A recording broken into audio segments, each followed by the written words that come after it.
Sanctions लगा के America अन्य देशों के अरबों डॉलर को फ्रीज कर देता है। इस अपने ही पैसे को यूज नहीं कर सकते। कैसे यूएसए डॉलर को एक वेपन की तरह यूज करता है। 16th ब्रिक्स शिखर सम्मेलन रूस के कजान में हो रहा है। इस बार प्रधानमंत्री नरेंद्र मोदी जी भारत की तरफ से ब्रिक्स सम्मेलन में हिस्सा लेने गए हैं। तो सबसे पहले जान लेते हैं ये ब्रिक्स ग्रुप क्या है। ब्रिक्स ग्रुप की स्थापना 2006 में हुई थी। शुरुआत में ब्रिक्स में केवल 4 देश थे, ब्राजील, रूस, इंडिया, चीन, और इस ग्रुप को ब्रिक नाम दिया गया था। लेकिन 2010 के बाद इसमें साउथ अफ्रीका भी शामिल हो गया, जिससे इस ग्रुप का नाम ब्रिक से बदलकर ब्रिक्स रख दिया गया। अब इस ग्रुप में ईरान, इजिप्ट, इथियोपिया और यूएई भी शामिल हैं। सऊदी अरब भी इस ग्रुप में शामिल होने पर सोच रहा है। वहीं अजरबैजान और मलेशिया ने इस ग्रुप में शामिल होने के लिए ऑफिशियली अप्लाई भी कर दिया है। ब्रिक्स मेंबर को अगर कंबाइन करके देखा जाए तो ये वर्ल्ड के लगभग 30% लैंड पर इनका अधिकार है और विश्व की लगभग 45% पॉपुलेशन भी इन्हीं देशों के पास है। अगर साउथ अफ्रीका की बात की जाए तो पूरे अफ्रीका में साउथ अफ्रीका सबसे बड़ी अर्थव्यवस्था है। ब्राजील, चीन, Bharat, Russia population, area, gross domestic product और परचेजिंग पावर के हिसाब से विश्व के टॉप 10 देशों में आते हैं। ब्रिक्स के शुरुआती सभी 5 मेंबर्स G20 के भी सदस्य हैं, जिनकी कंबाइंड जीडीपी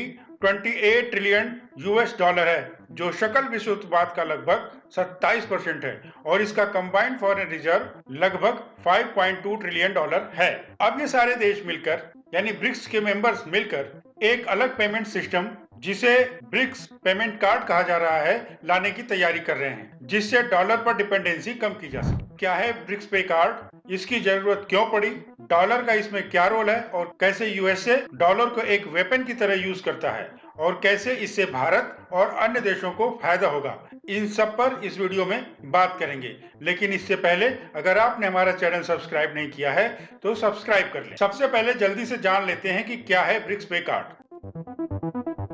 ब्रिक्स पे कार्ड दरअसल एक डिसेंट्रलाइज्ड और इंडिपेंडेंट पेमेंट मैसेजिंग सिस्टम है, जिसमें कई करेंसी जैसे रूबल, रुपीज, युआन और अन्य कई करेंसी से भुगतान किया जा सकेगा। ब्रिक्स पे कार्ड से इन करेंसी के बीच कन्वर्जन आसानी से और जल्दी से हो पाएगा, जिससे क्रॉस बॉर्डर ट्रांजैक्शन करने में आसानी होगी और साथ ही डॉलर पे डिपेंडेंसी कम। अब बात करते हैं कि इसकी जरूरत क्यों पड़ी और डॉलर का इसमें क्या रोल है। यूएस डॉलर लगभग एक दशक से ग्लोबल इकोनॉमी में एक डोमिनेंट करेंसी रहा है। यह सिस्टम उस समय डिजाइन किया गया था जब दुनिया की ज्यादातर कंट्रीज वेस्ट के कॉलोनियल सिस्टम का हिस्सा थी, मतलब कि 1940 के आसपास। इसलिए इस सिस्टम को इस तरह से डिजाइन किया गया था कि इस सिस्टम में वेस्टर्न इकोनॉमीज का सिग्निफिकेंट इन्फ्लुएंस रहे, और इसी क्रम में यूएसए को वीटो पावर दिया गया था। साथ ही यूएस डॉलर को ग्लोबल रिजर्व करेंसी बना दिया गया था। हालांकि ट्रांसपेरेंसी और फ्रीडम ऑफ स्पीच की बात करने वाले वेस्टर्न कंट्रीज इस बात पर बात नहीं करते हैं कि कैसे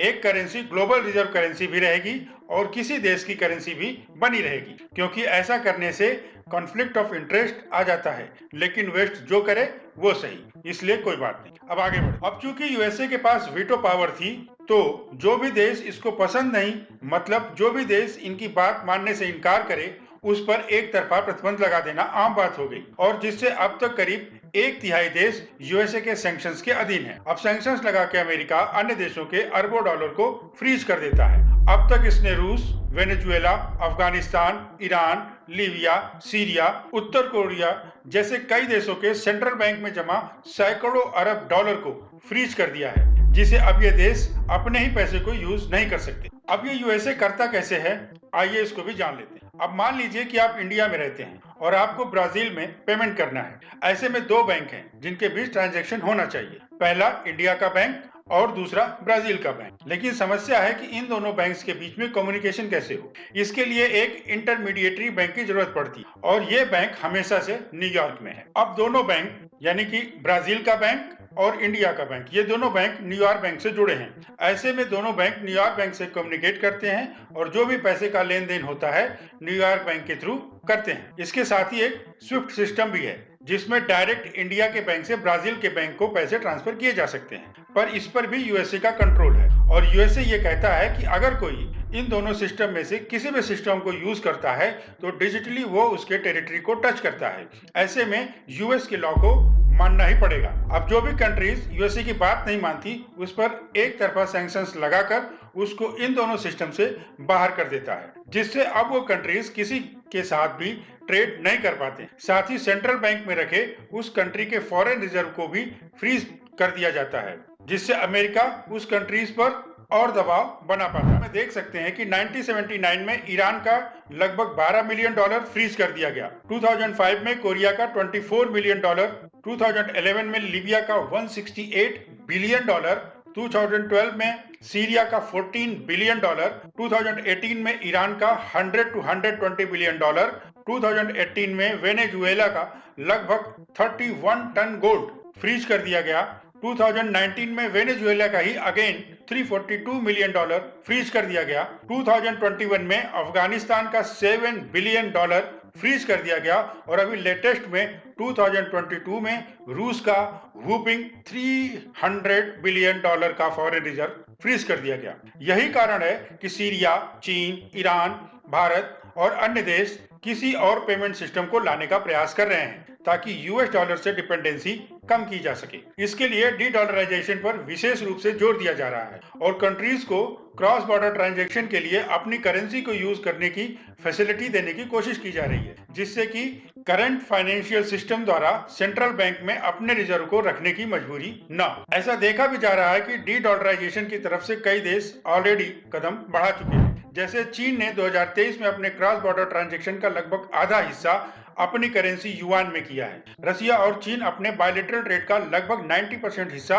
अपनी लोकल करेंसी युआन या रूबल में करते हैं। ऐसे ही ब्रिक्स के और भी मेंबर ऐसा कर रहे हैं, जैसे कि भारत रूस के साथ ट्रेड में रुपया या रूबल का प्रयोग कर रहा है। इसके अलावा ईरान ने भी रूस के साथ बायलैटरल ट्रेड में लोकल करेंसी को यूज करने के लिए राजी हो गया है। ब्राजील और चीन ने भी बायलैटरल ट्रेड के लिए लोकल करेंसी को यूज करने के लिए आपस में एग्रीमेंट किया है। ऐसे में अगर ये लोग एक अलग फॉरेन एक्सचेंज सिस्टम बनाने में कामयाब हो जाते हैं, तो डॉलर पर या कहें कि यूएसए पर डिपेंडेंसी कम हो जाएगी और यूएसए अपनी मनमानी नहीं कर पाएगा और एक तरफा किसी भी देश पर सैंक्शन नहीं लगा पाएगा। और भी कई कारण है जिसके लिए अदर कंट्रीज नए पेमेंट सिस्टम को लाने के लिए इंटरेस्टेड है। जैसे कि आप ये इमेज देखिए, इसमें इंटरेस्ट रेट दिया गया है। जब भी किसी कंट्री को जरूरत होती है तो आईएमएफ या वर्ल्ड बैंक उसको लोन देती है। आप इस इमेज में देख रहे होंगे, अगर कोई लोन हो तो किसको कितना इंटरेस्ट देना होगा। आप क्लियरली देख सकते हैं कि यूएसए को कितना कम इंटरेस्ट रेट देना होता है, जबकि अफ्रीका के देशों को कितना ज्यादा इंटरेस्ट रेट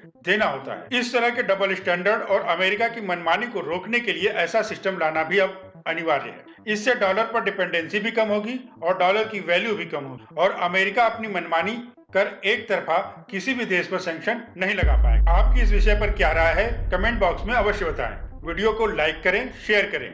चैनल को सब्सक्राइब नहीं किया है तो सब्सक्राइब कर लें। आपको आपका कीमती समय देने के लिए धन्यवाद।